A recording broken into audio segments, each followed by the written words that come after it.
алып келдирип, жада калса классташтарынын уюлдук аппаратындагы чонте аркылуу тартып алышчу. Мектептин тартиби боюнча окуучулар сабакка келген мезгилде уюлдук аппараттарын тапшырышып, сабак бүткөндө гана аларды кайрадан өздөрүнө алышат эле.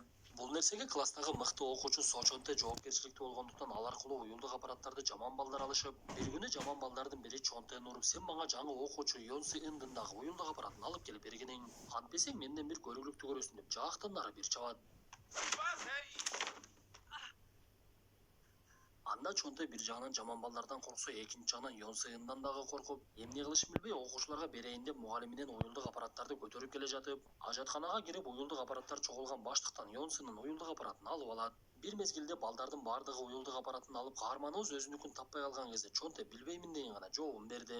Бирок бир мезгилде мектептен чыгып бара жаткан каарманыбызга Чонте жолугуп, мен сага бир аз акча берейин. Уюлдук аппараттарга мен жоопкерчиликтүү элем, ошондуктан менин дагы бир аз күнөөм бар. Сен жаңы уюлдук аппарат алсаң акчалай көмөк көрсөтөйүн десе, каарманыбыз ага карап, мен бардыгын түшүнүп турамын.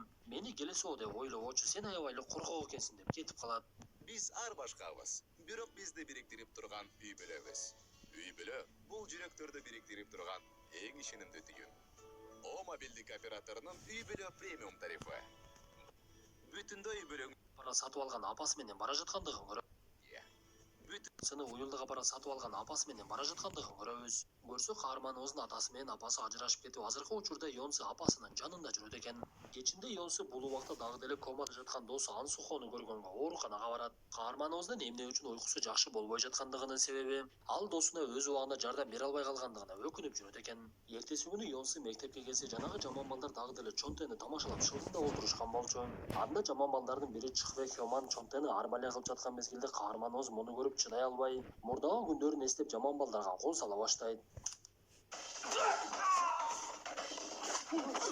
Бирок чындыгында каарманыбыз бул нерсени жөн гана элестетип жатыптыр. Ал бир мезгилде өзүнө келип, жамандарга кайрылып, жолумдан качкыла, өтүүмө тоскоолдук болуп жатасыңар десе, Чонте Йонсынын эр жүрөктүүлүгүнө аябай таң калды. Анда жамандар каарманыбыздын көз карашынан бир аз коркуп, жолдон качып берүүгө туура келет. Бул окуядан кийин Чонте Йонсынын жанына келип, андан кечирим сурап, сенин уюлдук аппаратыңды Хёмандын буйругу менен мен урдагамын. Сен мага коркок экенсиң деп айттың, ошондон бери мен ойлонуп жүрөмүн. Бирок кантип коркок болбошту мен билбеймин да, ошондуктан мага жардам берчи. Коркок болбоштун жолун үйрөтчү десе, каарманыбыз бир аз убакытка унчукпай туруп, андан соң сөзүн баштап, сен эмне Ньютондун мыйзамын билбейсиңби? Ар бир кыймылга каршылык бар деген кыска гана жообун берди. Бул сөздү уккан Чонте аябай көп ойлонуп, сөздөрдүн мааниси кайда жатат экендигин такыр түшүнбөй, акыр аягы бир чечимге келип, жамандар ага коңгуроо кылган мезгилде коңгуроосун такыр көтөрбөй калат. Көрсө, жамандар эс алууга барган мезгилде дагы Чонтеге коңгуроо кылып эсепти төлөтүшчү экен. Бирок бул жолу Чонте такыр албай койгондон Хёман өзү төлөөгө туура келет. Бул убакта көчөдө бара жаткан каарманыбыз кызыктай бир окуяга туш болот. Анда көчөдө топтолгон балдар алдынан чыккан балдарды токтотуп алып, аларды коркутушуп, силер уюмга кошулгула, кошулсаңар мындай кордукту көрбөйсүңөр. Азыр көпчүлүгү уюмга кошулуп жатат десе, ал жерге Хёман келип, уюмдун башчысы Гын Сонжеге жолугууга кирип кетет. Көрсө, Хёман мектепте уюлдук аппараттарды чогултуп жаткандыгынын себеби жалаң гана окуучулардан турган уюмга кошулууга ал аппараттарды бериш керек болгон. Ошондуктан уюмдун башчысы Сонжеге келип, ал аппараттарды толугу менен топтой эле экендигин эскертип кетет. Биз ушул жерде уюмдун башчысы Гын Сонже өтө бир мыкаачы балдардын бири экендигин түшүнөбүз. Анткени ал компьютер ойноп олтуруп, ал жерде жөн эле сүйлөп койгон адамдын башын жарып салат.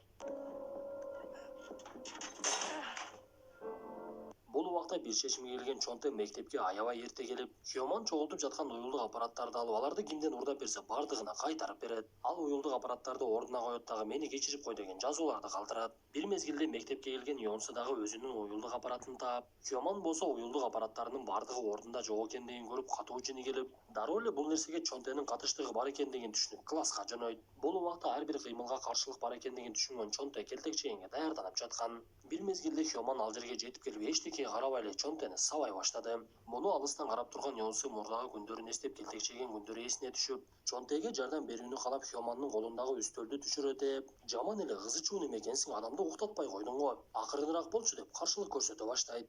Не переходи границу. Биз ошол убакта мектептин спорт бөлмөсүндө олтурган балдарды көрөбүз. Бул балдар мектептин баскетбол тайпасынын мыкты оюнчулары болгондуктан алдыңкы болгон мелдештерди сүйлөшүшүп, ага катышууну мерчендеп жаткан мезгилде ызы чууну угушат. Көрсө Хёман менен Йонсунун мушташы тарапка бардыгы чуркашып ызы чуу башталыптыр. Анда Хёман каарманыбызга соккуларды өткөрүүгө аракет кылып, бирок такыр эле аракетинен майнап чыкпай, канча урса дагы Йонсу эч эле соккуларынан кенебей койду. Анан дагы каарманыбыз Хёманга такыр жооп берген жок. Бир мезгилде жанагы баскетболчулар ал жерге жетип келишип, тайпанын башчысы Го Хёнтак мушташты токтотот. Көрсө Хёнтак Хёманды аябай жаман көрчү экен. Ошондуктан ага дагы бир жолу өзүн көрсөтөйүн деп айланып тээ, бирок Хёманга тийгизбей коет. Хёнтак аны коркутуп, мен сени көз ачып жумгуча анда эле төпөштөп коемун. Көрүнгөнгө сайыла бербей жөн эле окусаң болбойбу десе, Хёман ал жетпестигин түшүнүп, унчукпай эле тарапташтары менен ал жерден чыгып кетүүгө туура келди. Мындан соң каарманыбыз дароо эле чонтеге көз айнегин алып барып, жүрүп экөөбүз Медайымга баралы. Жаракаттарыңды даарылаш керек десе, Хёнтак Йонсуга кайрылып, сен мушташты токтоткондугум үчүн ыраазычылык деле билдирип койсоң болмок десе, каарманыбыз ооба рахмат деп кетип калат. Анда Хёнтак Йонсу ындын аябай башкача экендигин көрүп, балдардан ал тууралуу сурап, анын жүзүнөн Хёмандан корккондугу такыр көрүнгөн жок. Эр жүрөктүүлүгү сырттан эле билинип турат десе, билгендер Хёнтакка бардык маалыматты беришет. Анда Йонсунун башынан өткөн окуяларды уккан Хёнтак такыр ишенгиси келбей, менимче бул жөн эле ушак окшойт, сыртынан андай күчтүү көрүнбөйт го. Кантип эле ушул бала ошончо адамды жалгыз уруп койсун? Макул эми көрө жатарбыз деп кетип калды. Бул болуп жаткан сөздөрдү сырттан Хёман дагы угуп калган болчу. Ошондуктан анын оюна бир нерсе келе түшүп, Йонсу ын менен достошууну чечет. Бул убакта Чонте Медайымга баруудан баш тартып, эгер биз Медайымга барсак, ал мугалимдерге айтып коюшу мүмкүн. Мугалимдер билип калса, Хёман мени дагы урат, андан көрө өзүмдү өзүм эле дарылап алайын. Йонсу, мен сага ыраа азымын, келтек жегендигим менен өзүмдү аябай бактылуу сезип жатамын. Ошондуктан сага белегим бар деп кетип жаткан каарманыбызга дары берет.